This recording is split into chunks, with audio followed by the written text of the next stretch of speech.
আগে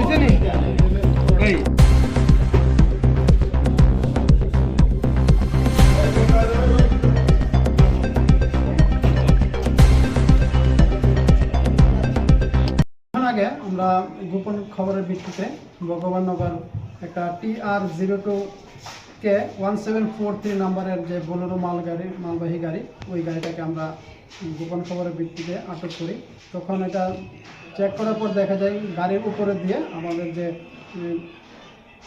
অ্যানিমেল যে খাবার, ওই ভুসিমাল দিয়ে কিছু ডাকা অনেকগুলি ফরেন লিকার, যার মধ্যে আছে পল্টু এবং লর্ডস, যেটা বিলাতি মদ, এটা লুকিয়ে রেখেছে ওইটার মধ্যে। এবং ওইটার মধ্যে একজন যে গাড়ির ড্রাইভার ছিল, ওনার নাম ছিল নান্টু দে এবং প্রীতুষ দে।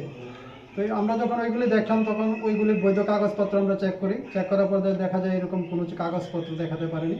তখন এটা আমরা জানতে পারলাম এটা ধর্মনগর দিক সাইড থেকে একটা গাড়ি, এই গাড়িটা করে টোটাল 3060 বোতল ফরেন লিকার নিয়ে আসছিল এবং অবৈধভাবে আমরা ওইগুলি নিয়ে আসছিল।